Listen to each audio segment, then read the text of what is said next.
Hi everyone, and welcome back to the channel. This is David Hyman, your tour guide in Israel.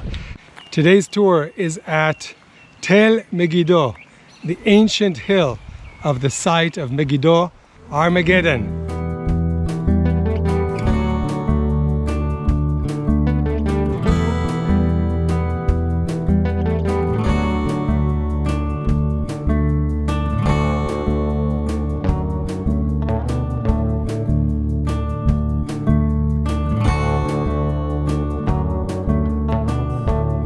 Megiddo is a national park, and therefore you have to follow the entrance fees and the opening hours. So why is Megiddo so important?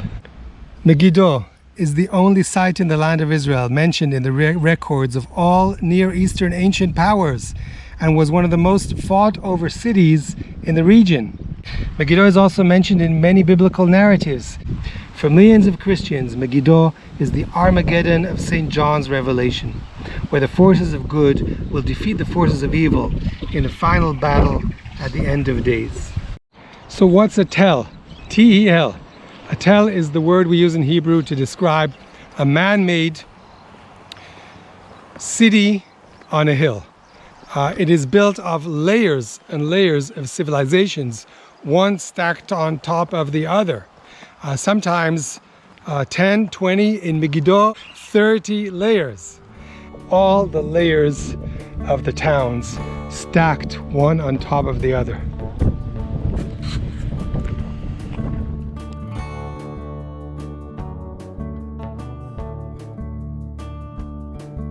Megiddo sits in a key location on a crossroad that connects all the highways in the region that lead to all the empires in the region. If you hold on to Megiddo and you have your forces here, this is like your toll booth. You control the whole Near East. Jezreel Valley is the only place where you can safely cross from the Mediterranean Sea. There's Mount Carmel, all the way to the other side to Bet Shean, to the Jordan Valley, and from there continue your journey north. Some of the most important battles of the ancient world happened in the plains of Megiddo, the Jezreel Valley. On our tour today of Tel Megiddo, we will visit the highlights of this amazing site. We will start with the Canaanite City from the early Bronze and the late Bronze periods.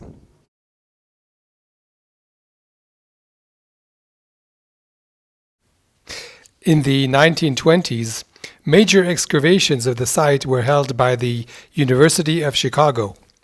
They carved a deep trench through the Tel and revealed a series of ancient temples and altars dating back to the 4th millennia BC. The area served as the focus of worship for over 2,000 years, from the early Bronze to the Iron Age period. And there's the round altar, which can still be seen. You see the round altar.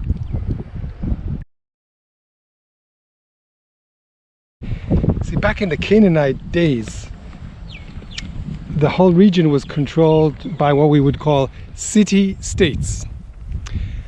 Each tel, each hill like this, had a king. He would build himself a fortress, a castle, and he would be the king of this region with small villages around it that would pay taxes to him. The king of Megiddo was called Biridia. We know this because he wrote letters to the king of Egypt. These are letters that are found in Egypt in the town of Amarna, and they show correspondence of all the Canaanite kings to the authorities in Egypt. There would be a ramp leading up to the gate, and then most of the activity with the city would happen outside the gate in a big courtyard. Like, most of the people would not even be allowed inside the city. The rooms are for soldiers, for equipment, and maybe even for a tax collector. So as you enter the Canaanite gate, you come into this complex here where it says number 3 as the Canaanite palace. So they only found a few walls of the palace, but when they excavated the Canaanite palace, that's when they found these wonderful objects. This is a treasure of ivory items. Look at the winged lion. And the city burns. The Iron Age, a new civilization comes. The Israelites, and they restore the walls, they rebuild the walls.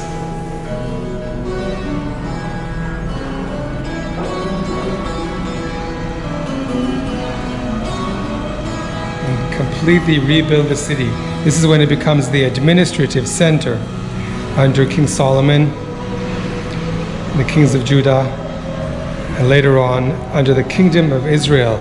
This is from the first book of Kings, chapter 9. So in the Bible it says that King Solomon built Jerusalem, and then he builds 3 towns, Tel Megiddo, and Jezreel. And in each one of these 3 towns, they found an identical 3-room gate, just as this one. And therefore it's tempting to place the Israelite gate in the years of King Solomon, 10th century BC. But there is a problem. The problem is that it doesn't fit the pottery, and it doesn't fit the wall around the city. The pottery and the wall around the city are later. They date to King Ahab. According to one opinion, the gate dates to the reign of Solomon, 10th century BC.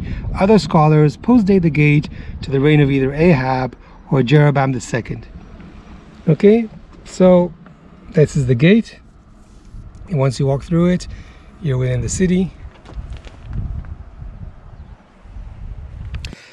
The most impressive sights of Megiddo are from the days of the kings of Israel. So join me as we explore the northern palace, King Ahab's stables, and the underground water tunnels. The northern palace, which is here.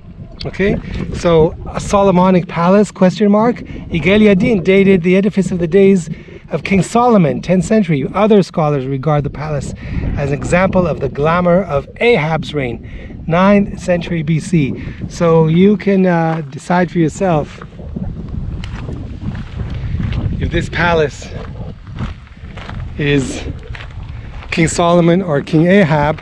Why do they call it the palace? Because of the size of the building, and because of the use of this building technique of carved rocks, carved limestones, and a fill in the middle. See the fill in the middle?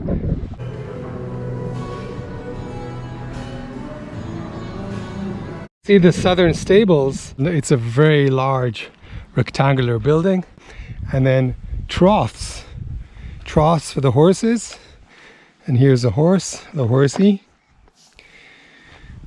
Okay, so this could hold maybe 50 horses. There's another one.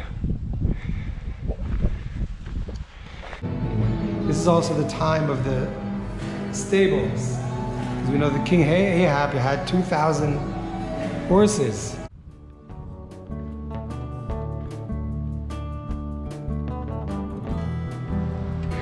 A public grain silo from the time of King Jeroboam II, 8th century BC.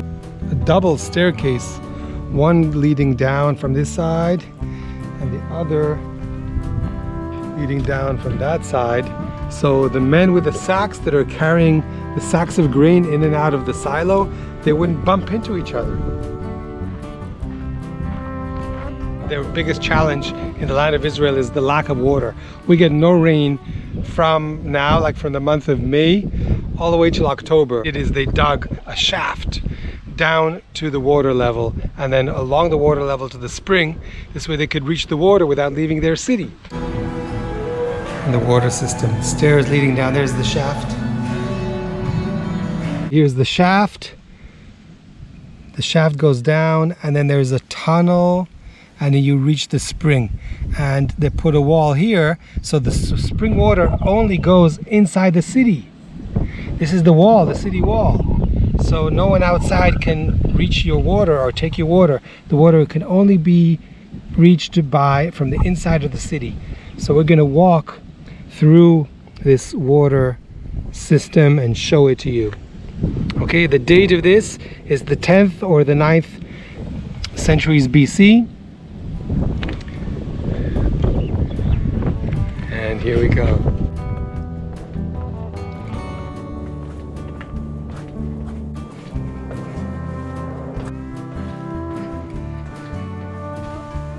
Guys, this is 3,000 years old.